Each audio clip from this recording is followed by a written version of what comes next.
Hi everybody, it's Rabbi Oliver here. You can join us every week at 7:30 p.m. on a Wednesday for our Parsha class. You are always more than welcome. This week's Parsha is Parshat Metsorah, a double Parsha, in fact, Tazriah Metsorah.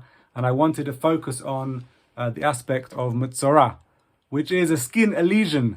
It's a skin ailment inflicted on people who speak badly.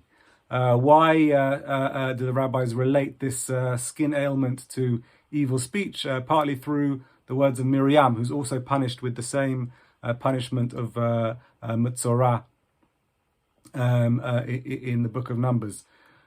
Why do the rabbis consider speaking badly to be such an evil crime, a crime weighed up against some of our most grave crimes described in our Torah? I think in part it relates to the power of speech. In our Jewish imagination, inside our Torah, inside our biblical stories, it's with speech that God creates the world. B'dibur echad, with words, God creates. God creates, God says, let there be light, and there is light. That's the beginning of the whole story of the world. Words have power. And I think, by way of the words of the Me'or the Chernobyl Rebbe of the 1700s, who really starts to piece together all the different aspects of why speech is so crucial, he understands that speech is fundamental actually to the way in which God, as described in Torah, and human beings as we live are both similar and in some way or another the same. The Me'or imagines that with the 22 letters of the Hebrew alphabet, God creates the whole world. And in many ways, the whole Jewish world is created by the 22 letters of the Hebrew alphabet. The formulation of those different letters create the stories of our Torah, which are handed down from generation to generation.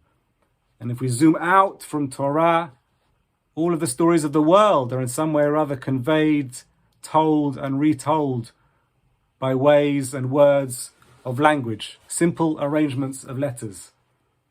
And so this week, when we are reading these words of the Parsha and learning from them and saying that speech really matters, we are asked to imagine, creatively imagine, that language has extreme and potent power, both in the religious world and in the actual world. The persecutions and terrors, both of this generation and many generations past, were largely enacted by people communicating in language with one another. So language really does matter this week and in all weeks.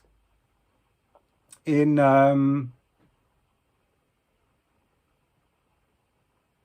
that story, I think of the Yom Haz of the last few weeks. Yom HaShoah, which was last week, the Holocaust Memorial Day in Israel and the Jewish world. And this week, Yom HaZikaron and Yom HaAtzmaut, the day of remembrance for fallen soldiers and victims of terror in Israel, and Israel Independence Day. It is in speech that we remember, but it's also the silence of the communities that were taken from us in Eastern Europe in particular during the Shoah, which we are conscious of during these days of memorial, and the soldiers and people whose lives were taken too young.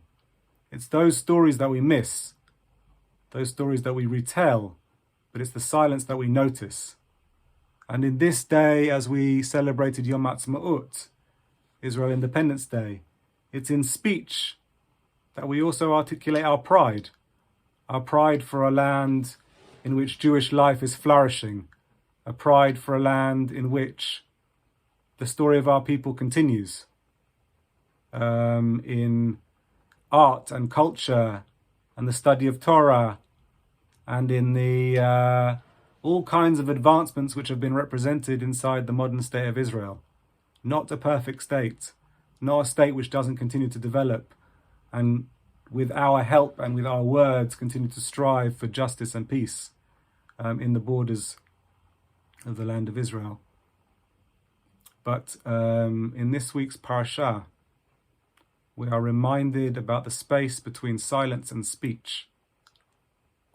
In speech, we are called to be incredibly careful that whole worlds are created and destroyed in speech. And so when we next open our mouths during the Shabbat and into next week, perhaps it's with a greater consciousness and a greater elevation that we consider both whether the words we speak are necessary and whether they are careful to the human beings around us, to the lives that we affect and influence, and whether they are kind both to ourselves and to one another. I wish everybody a Shabbat Shalom, a good and peaceful Shabbat, and a good week ahead. Lots of love. Speak to you.